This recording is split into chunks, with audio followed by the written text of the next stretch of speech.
Cuando Jesús llegó con sus discípulos a una propiedad llamada Getsemaní, les dijo: «Quédense aquí mientras yo voy allí a orar». Y llevando con él a Pedro y a los dos hijos de Zebedeo, comenzó a entristecerse y a angustiarse. Entonces les dijo: «Mi alma siente una tristeza de muerte. Quédense aquí, velando conmigo». Y adelantándose un poco, cayó con el rostro en tierra, orando así: «Padre mío, si es posible, que pase lejos de mí este cáliz, pero no se haga mi voluntad, sino la tuya». Después, volvió junto a sus discípulos y los encontró durmiendo. Jesús dijo a Pedro: «¿Es posible que no hayan podido quedarse despiertos conmigo, ni siquiera una hora? Estén prevenidos y oren, para no caer en tentación, porque el espíritu está dispuesto, pero la carne es débil». Se alejó por segunda vez y suplicó: «Padre mío, si no puedo pasar de este cáliz sin que yo beba, que se haga tu voluntad». Al regresar, los encontró durmiendo, otra vez, porque sus ojos se cerraban de sueño. Nuevamente se alejó de ellos y oró, por tercera vez, repitiendo las mismas palabras. Luego volvió junto a sus discípulos y les dijo: «Ahora pueden dormir y descansar. Ha llegado la hora en que el Hijo del Hombre va a ser entregado en manos de los pecadores. Levántense, vamos, ya se acerca el que me va a entregar». Junto a sus discípulos, Jesús fue a orar al monte de Getsemaní. Les pidió que lo esperaran mientras él rezaba en el monte debido a la angustia que le perturbaba el corazón. Al regreso, vio que ellos dormían y se sintió traicionado, mostrando ante todos el costado más humano que nos puede mostrar la duda de Dios, pero al mismo tiempo la sabiduría infinita de su Padre. ¿Y cuántas veces nosotros hicimos lo mismo que los discípulos? ¿Qué hacemos y cómo somos nosotros cuando vemos el sufrimiento en los ojos de nuestros hermanos? ¿Cómo nos comportamos? Hoy en día en este aislamiento, ¿ayudo? ¿Doy una mano? ¿O me vado y me concentro solo en mí, como hicieron los discípulos de Jesús? Señor, te pedimos que nos enseñes la importancia de confiar en vos aún en los momentos de mayor angustia, tanto nuestros como de nuestros hermanos.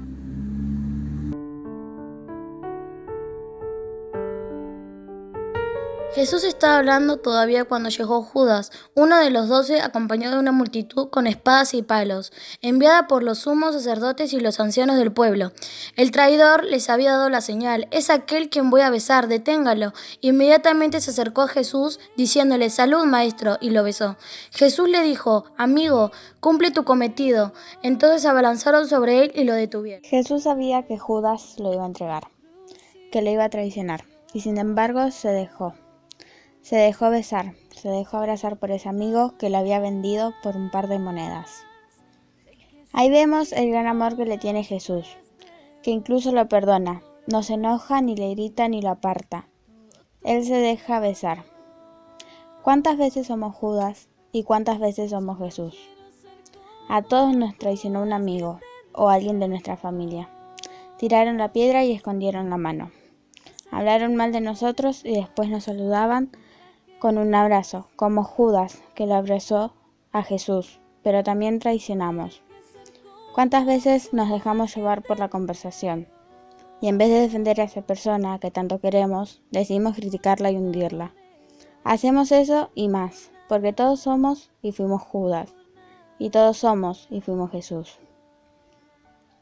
Te pedimos, Señor, que nos enseñes a tener un amor tan grande como el tuyo, y a saber perdonar como Jesús, que se dejó besar con Judas. Tercera estación: Jesús condenado por el Sanedrín. Los que habían arrestado a Jesús lo condujeron a la casa del sumo sacerdote Caifás, donde se había reunido con los escribas y los ancianos. Pedro lo seguía de lejos hasta el palacio del sumo sacerdote. Entró y se sentó con los servidores para ver cómo terminaba todo. Los sumos sacerdotes y el Sanedrín buscaban un falso testimonio contra Jesús para poder condenarlo a muerte, pero no lo encontraron. A pesar de haberle presentado numerosos testigos falsos, finalmente se presentaron dos, que declararon: «Este hombre dijo: yo puedo destruir el templo de Dios y construirlo en 3 días». El sumo sacerdote, poniéndose de pie, dijo a Jesús: «No respondas nada. ¿Qué es lo que estos declaran contra ti?». Pero Jesús callaba. El sumo sacerdote insistió: te conjuro por el Dios vivo a que me digas si tú eres el Mesías, el Hijo de Dios. Jesús le respondió: tú lo has dicho. Además les aseguró que de ahora en adelante verán al Hijo del Hombre sentarse a la derecha del Todopoderoso y venir sobre las nubes del cielo. Entonces el sumo sacerdote rasgó sus vestiduras diciendo: ¡ha blasfemado! ¿Qué necesidad tenemos ya de testigos? Ustedes acaban de oír blasfemia. ¿Qué les parece? Ellos respondieron: merece la muerte. ¿Cuántas veces condenamos a alguien solo por lo que dice? ¿Cuántas veces pensamos mal de una persona solo por algo que nos dijeron de ella, que ni siquiera nos molestamos en confirmar y encima lo seguimos alentando? ¿Cuántas veces juzgamos a las personas que teníamos alrededor solo por la manera en la que se vestían, hablaban y comportaban, cuando ni siquiera sabíamos su nombre? Demasiadas veces. Pero Jesús no se calla, Jesús habla y deja que lo condenen, al igual que nosotros condenamos a nuestros hermanos todos los días, al igual que nos condenan a nosotros todos los días, porque no sabemos escuchar ni mirar sin juzgar. Te pedimos, Señor, por todas esas ocasiones en las que condenamos y nos condenaron, en las que no escuchamos ni nos escucharon, en las que fuimos Jesús y al mismo tiempo fuimos el Senedrín. Mientras tanto, Pedro estaba sentado afuera en el patio. Una sirvienta se acercó y le dijo: tú también estabas con Jesús el Galileo. Pero él lo negó delante de todos diciendo: no sé lo que quieres decir. Al retirarse hacia la puerta, lo vio otra sirvienta y dijo a los que estaban allí: este es uno de los que acompañaba a Jesús el Nazareno. Y nuevamente Pedro negó con juramento: yo no conozco a ese hombre. Un poco más tarde, los que estaban allí se acercaron a Pedro y le dijeron: seguro que tú también eres uno de ellos, hasta tu acento te traiciona. Entonces Pedro se puso a maldecir y a jurar que no conocía a ese hombre. Enseguida cantó el gallo. Y Pedro recordó las palabras que Jesús había dicho: antes que cante el gallo me negarás 3 veces, y saliendo lloró amargamente. Pedro había estado con Jesús desde el principio, desde ese encuentro junto al mar de Galilea en el que su vida había cambiado, y lo quería de verdad. Era un hombre sencillo y apasionado. Entonces, ¿por qué niega a su maestro? Pedro, el impulsivo, el que sabe sacar la espalda en un momento delicado, no sabe medir sus palabras, y alardea de que nunca la abandonará. Aunque todos te nieguen, yo no lo haré. Pedro confía más en sí mismo que en el Señor. Se apoya en sus propias fuerzas y cuando fallan se desmorona. Ha entrado en juego la soberbia. Se ha fiado más de sí mismo que de la palabra de Jesús. Por eso, cuando llega la hora de la verdad, se deja llevar por el miedo a quedar mal ante los demás, por los respetos humanos, y surge la cobardía, el miedo y la traición.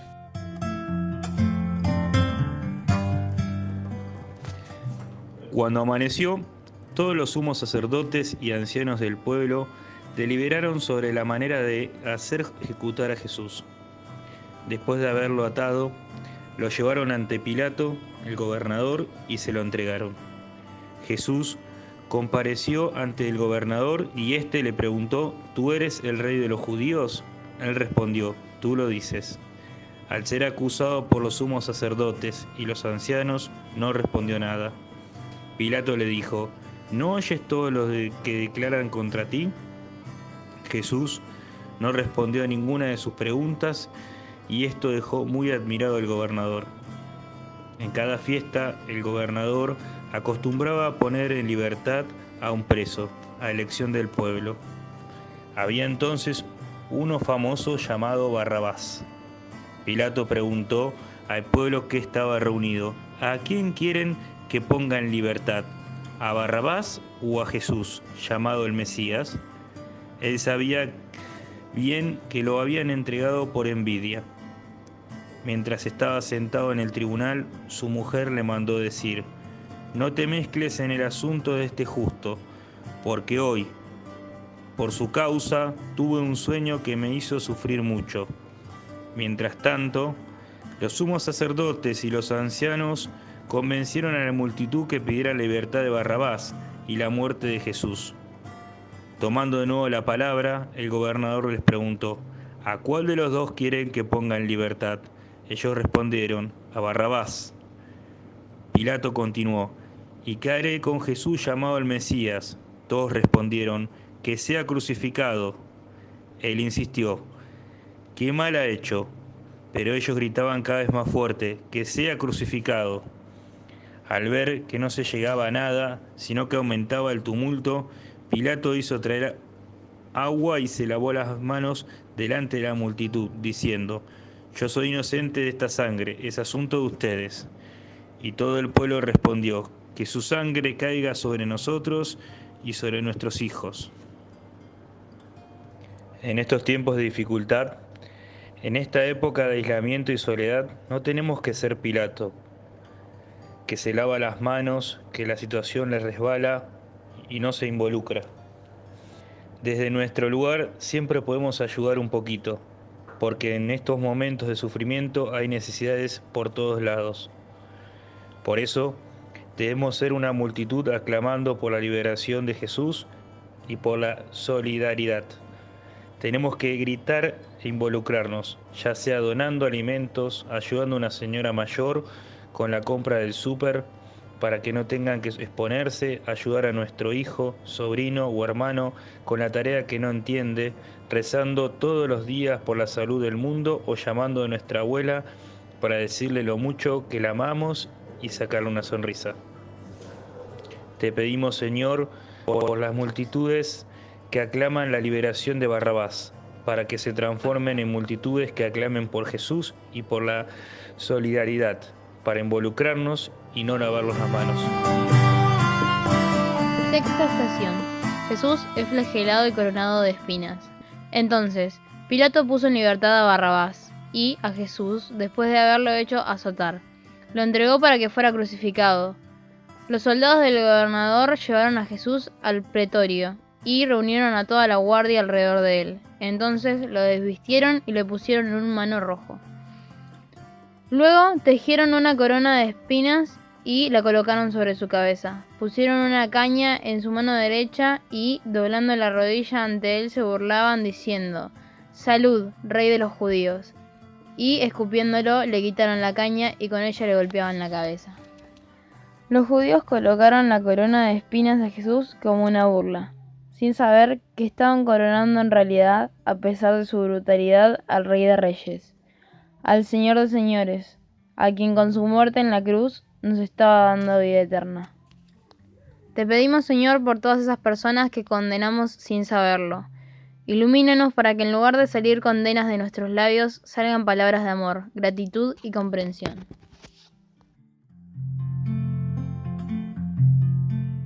Séptima estación. Jesús carga con la cruz.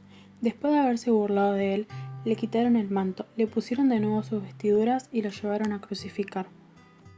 En este tiempo de aislamiento en el que todos tenemos que cargar con nuestras cruces personales, se le suma el peso de la cuarentena, pero hay personas que sufren esto mucho más que nosotros, como las personas mayores que tienen muchísimo más riesgo y por ahí ni siquiera tienen a alguien que les ayude a hacerle las compras o le haga la fila en el banco.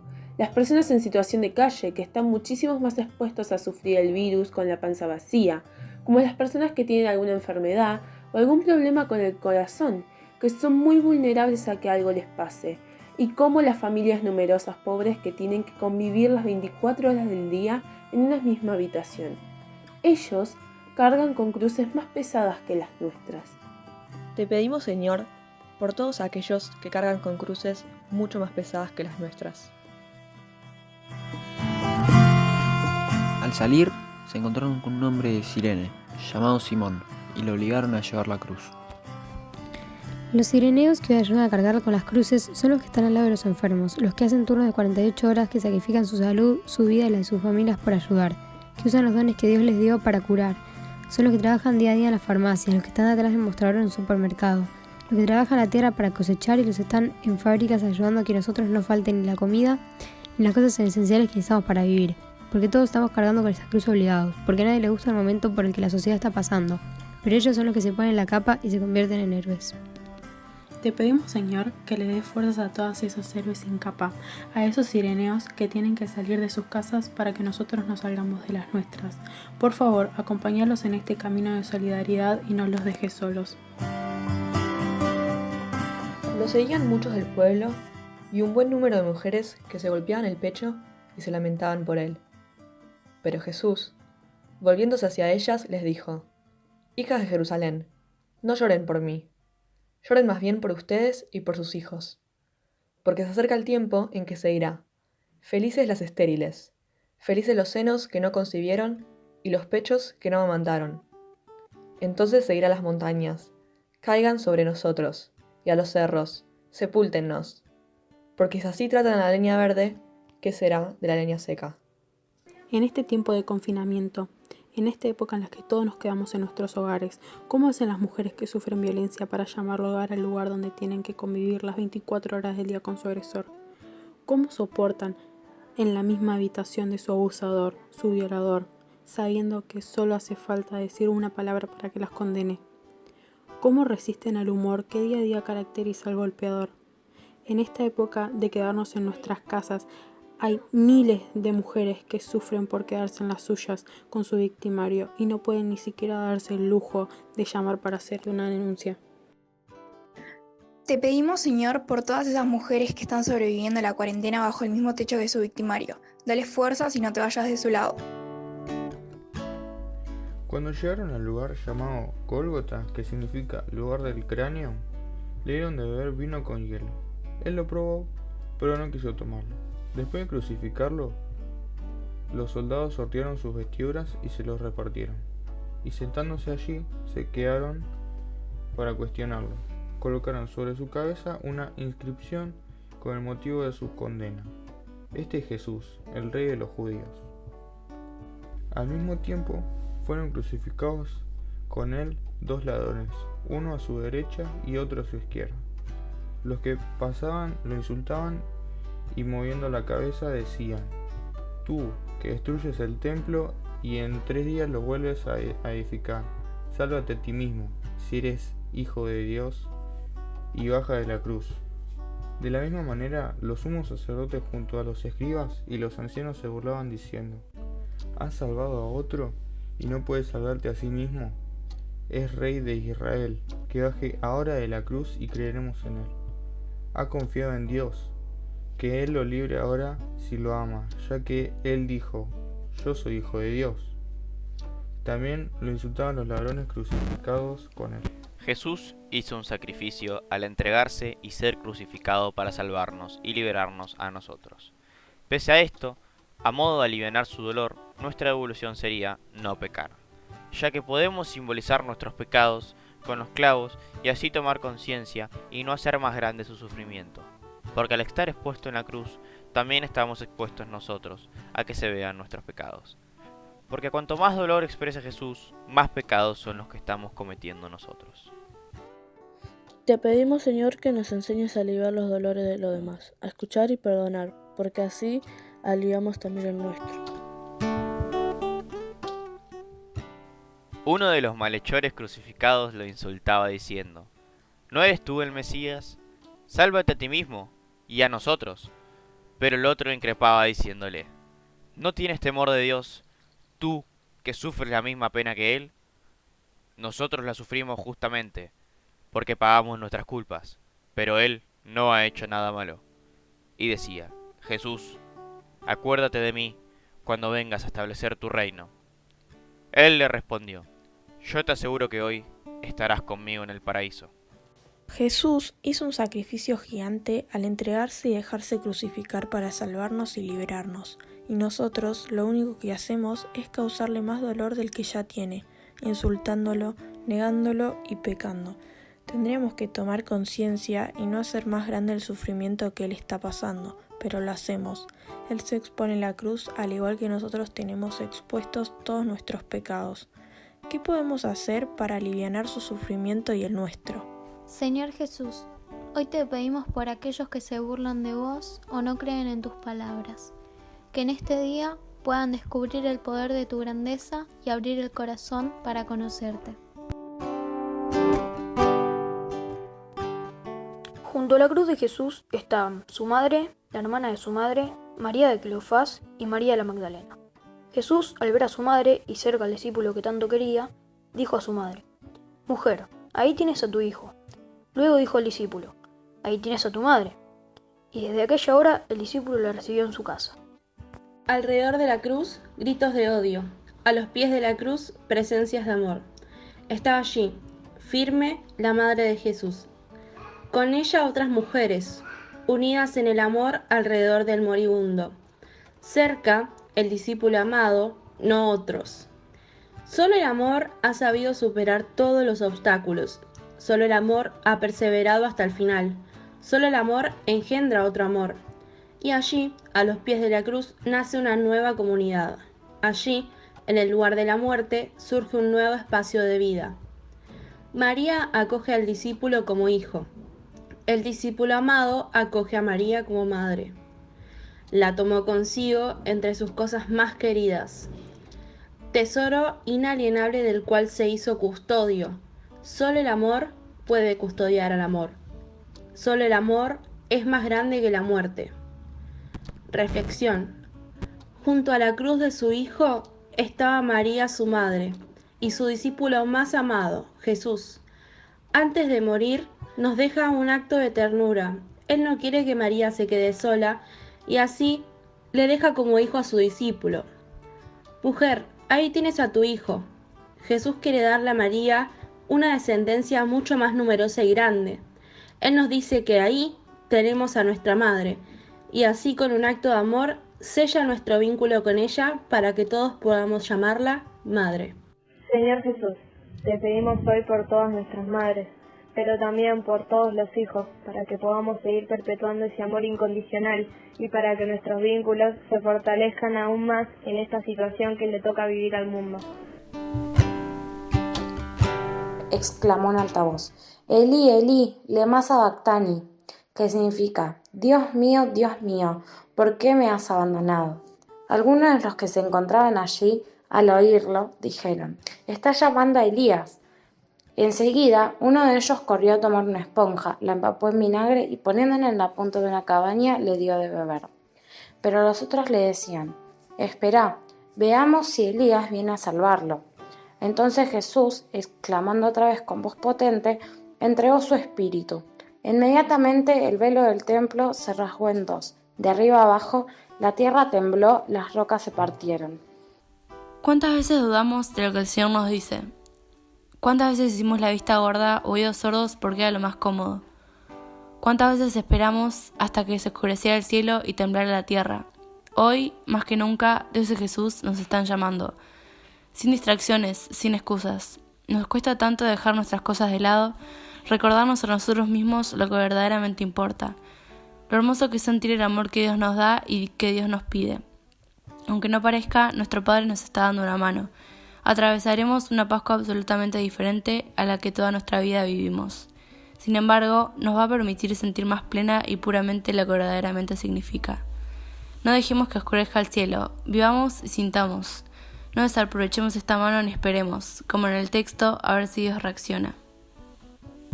Señor, te pedimos que nos ayudes a recordar tu amor, a no tener que volver a aislarnos para recordarlo y sentirlo. Te pedimos que en esta Pascua nos ayudes a sentir el enorme sacrificio que tu Hijo hizo por nosotros y a proponernos nosotros sacrificar también por ti.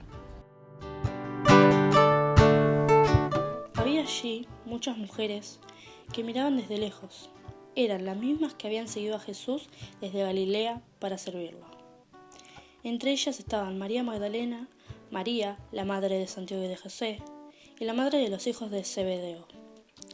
Al atardecer llegó un hombre rico de Arimatea, llamado José, que también se había hecho discípulo de Jesús, y fue a ver a Pilato para pedirle el cuerpo de Jesús. Pilato ordenó que se lo entregaran. Entonces José tomó el cuerpo, lo envolvió en una sábana limpia y lo depositó en un sepulcro nuevo que se había hecho cavar en la roca. Después hizo rodar una gran piedra a la entrada del sepulcro y se fue. María Magdalena y la otra María estaban sentadas frente al sepulcro. Hay tanta belleza y tanta simpleza en los actos de las mujeres y de José. Ellas, a pesar de todo, lo siguen a Jesús, aún con casi todo el pueblo deseando su muerte. No solo eso, sino que además se quedan a su lado una vez ido su espíritu, esperando a ver qué pasará con él, no dispuestas a abandonarlo. Lo siguieron hasta el sepulcro y se quedaron allí también un rato, sabiendo a dónde volver al día siguiente. Jesús parecía haberse ido, y ellas seguían siendo iguales de fieles que siempre. José, un hombre rico, que alegre y voluntariamente se toma el trabajo de darle sepulcro a Jesús, el tiempo de conseguir y armar uno, porque el haberlo envuelto en una sábana limpia no es un detalle menor. Todo esto es por amor, por lealtad y por respeto, sin ningún rasgo de interés egoísta, sin nada que ganar, seguramente con cosas que perder. Ahora bien, ¿qué tanto de esto damos nosotros por Jesús en nuestro día a día y en nuestra vida? Jesús, te pedimos perdón por la cantidad de veces que no estuvimos dispuestos a hablarte, a orar porque sí, por tu amor, por la cantidad de veces que solo nos conectábamos con vos cuando necesitábamos algo. Te damos gracias por nunca abandonarnos y te pedimos que nos ayudes a ser como María, María Magdalena y José, y aprendamos a estar a tu lado en todo momento, sin importar nada más.